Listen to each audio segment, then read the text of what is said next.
voulais montrer aussi comment le ton de la sorcière évoluait, mais se transmettait malgré soi. Bon, après, on va des choses plus complexes, psychanalytiques. Troisième entrée dans notre thème, le tome 1 de Fille d'Hécate, La voix de la sorcière de Cécile Guyot. Et là, on va le voir, c'est pas du tout le même genre de sorcière. Alors que le dimanche ne s'annonçait guère plus clément, je décidai qu'il était temps de pratiquer un peu d'introspection, histoire de commencer ma nouvelle vie de sorcière, entre guillemets, sur de bonnes bases. Assise en tailleur, avec le chaton au creux des cuisses, je réfléchis à mon existence. Avais-je déjà manifesté des dons peu ordinaires? J'avais toujours été très empathique à l'égard d'autrui, et ce, dès mon plus jeune âge. Je savais tout de suite quand maman n'allait pas bien, et je la consolais tendrement. Mais dans soi, cela ne paraissait pas si exceptionnel. J'étais une petite fille grave et mature, en apparence, et cela tenait sans doute à mon histoire. Je croyais me rappeler une certaine attirance vers l'imaginaire et le fantastique. Le fantasque que mes parents avaient tout fait de canaliser, instillant en moi un certain rationalisme. Voilà sans doute pourquoi je me sentais si ambivalente quant à l'ésotérisme. En fillette, obéissante et docile, j'avais tenté d'intégrer le mode de pensée familial. Freud y aurait vu un conflit entre mon moi et mon surmoi. Alors, on n'est pas tout à fait dans la même logique, on n'est plus dans le drame, on n'est pas dans la violence, on n'est pas dans l'angoisse. C'est plutôt une sorcière sympa que vous nous présentez, Cécile Guyot. Oui, en fait, j'avais envie de parler de la Wicca. Donc, pour faire rapide, la Wicca se base en fait sur tout le folklore païen, en fait. Donc, ça reprend des bases du druidisme, d'autres mythologies. Et c'est en fait un courant assez syncrétique qui reprend aussi certains éléments de la pensée orientale. Et je pense que vraiment l'important dans la Wicca, c'est on n'est pas dans le bien et le mal comme on peut l'être avec la sorcière liée au diable. C'est vraiment le dieu et la déesse, donc une polarité féminine et masculine. Vraiment le côté à la nature, les forces créatrices et destructrices. Donc là, on est plus avec une sorcière qui est dans une recherche spirituelle, une recherche d'équilibre, une recherche aussi de ses origines à la fois identitaires, mais aussi de tout ce qui nous lie finalement au monde, à la nature. Donc avec toute l'importance que peut revêtir le cycle des saisons, les célébrations. On voit beaucoup dans mon roman ce qu'on appelle les sabbats, mais en fait les fêtes païennes. Oui, c'est vraiment grâce à la saison, c'est aussi un moment d'introspection pour faire un point sur soi, sur son évolution. Et j'avais envie de présenter cet aspect de la sorcière, donc c'est vrai que c'est plutôt une image, on va dire, positive, en tout cas, même un modèle d'idéalisation pour les jeunes actrices, hein, parce que là on est vraiment dans la recherche de la sagesse, de l'équilibre, de l'harmonie. Et voilà, donc c'était plus ça que j'avais envie de présenter, tout en du coup, c'est aussi finalement une quête identitaire et une façon aussi de parler du personnage en lui-même, de sa psychologie et de sa maturité, de son avancée finalement dans la vie et vers l'âge adulte. Voilà. On va revenir avec Anne Fakouri tout à l'heure. On parlera aussi à nouveau avec Vianney Trivert sur leur conception de la sorcière, l'une plus ancienne et l'autre plus moderne. Un premier roman très plus du côté de la fantaisie, je pense, pour la qualifier de telle, et un roman qui s'assume comme un roman fantastique. Et là, on venait d'en parler, votre sorcière, elle est complètement à contrario des deux autres.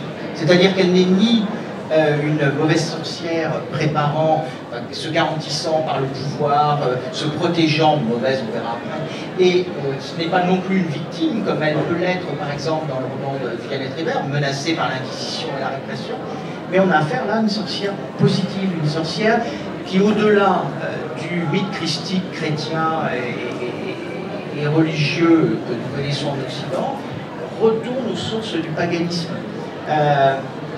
C'est une sorcière optimiste en quelque sorte que vous nous proposez.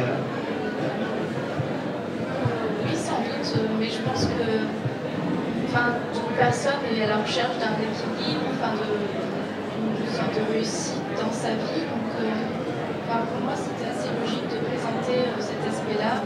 Et c'est vrai que c'est un courant qui prend de plus en plus de place dans notre société. Donc, de plus en plus de personnes se disent Wiccan. Donc, apparemment, il y aurait 10 000 Wiccans en France. Donc, après, les chiffres, c'est discutable, on ne sait pas trop, mais de nombreuses personnes en fait essaient de trouver leur voie justement à travers ce courant-là, ou d'autres courants issus du paganisme, bien sûr, parce qu'il n'y a pas que la Wicca, il peut y avoir le druidisme, encore plein d'autres choses. Mais après, voilà, c'est quelque chose qui se développe de plus en plus, et donc c'est pour ça que j'avais envie de l'intégrer dans une fiction, mais du coup en basant quand même sur les réalités justement de ce courant qui devient de plus en plus important. Qui est déjà très développé aussi aux États-Unis en fait. Même aux États-Unis en fait, la Wicca est reconnue comme une religion à part entière en fait. Donc c'est Guyot, si je comprends bien, votre personnage, en tout cas votre roman, cette série, c'est une trilogie, c'est le premier volume. Vous m'avez parlé tout à l'heure de sagesse, d'équilibre et d'harmonie. C'est pas exactement ce qu'on entend d'habitude quand on évoque la sorcière. Donc vous êtes complètement à contre-courant. Est-ce que c'est une... On va parler de postmodernisme, mais est-ce que c'est une façon, quelque part, sinon de gommer, du moins de tourner la page judéo-chrétienne? Tourner la page, peut-être pas, ça me paraît assez compliqué. Mais de toute façon, même quand on pense aux sorcières qui ont été persécutées, je pense que l'important c'est le pouvoir qu'on peut accorder aux femmes et la peur qu'on peut avoir face à ce pouvoir. Donc finalement c'est un peu la même chose, sauf que là peut-être j'enlève le côté justement un peu effrayant de la féminité pour en garder que les aspects positifs.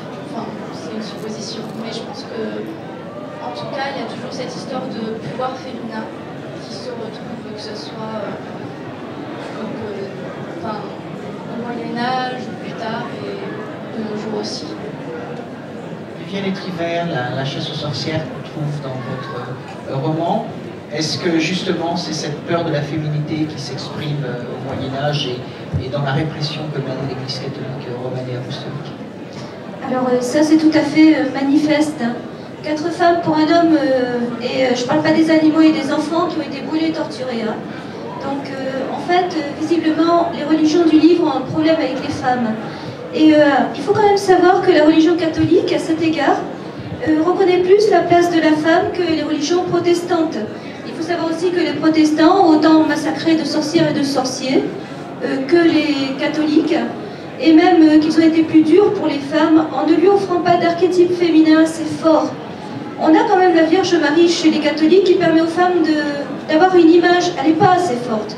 C'est pas une déesse assez puissante, elle est trop faible. Bien sûr, elle est à la naissance, mais on a enlevé déjà l'amour en lui donnant juste l'ange Gabriel et pas un vrai homme. Et puis on a fait de son époux un cocu. Et puis elle est quand même là pour la mort du Dieu. Donc elle a les attributs de la déesse ancienne. On est là sur du paganisme qui est effacé, mais je dirais que les protestants ont été encore plus durs en chassant la Vierge Marie, parce qu'ils n'ont plus du tout de figure féminine. Et je dirais qu'on me reprochait donc de la Wicca, qu'en fait les sorcières qui sont accusées lors de ces procès pratiquent largement une magie qu'on peut appeler blanche. Et ce sont notamment des rites de réparation, par exemple des rites qui sont tournés vers le fait de recueillir les morts et lors de la danse macabre, lors des rites de Yule, et de les réconcilier avec les vivants, de façon à ce que tout soit pardonné et que les vivants puissent dormir en paix et que les morts puissent partir et ne causent pas de tort aux récoltes ou aux enfants qui naissent ou au lait des vaches. Donc cette sorcellerie est très réparatrice, et cette sorcellerie réparatrice, elle était dissimulée, elle était cachée, elle n'a pas été mise en avant lors des procès. Et effectivement, c'est la peur des hommes devant des femmes. En Allemagne, il y a des villages qui sont complètement privés de leurs femmes. Toutes les femmes sont tuées, de mère en fille. Donc on pense à un chamanisme dans lequel il y a des rites qui sont transmis de mère en fille.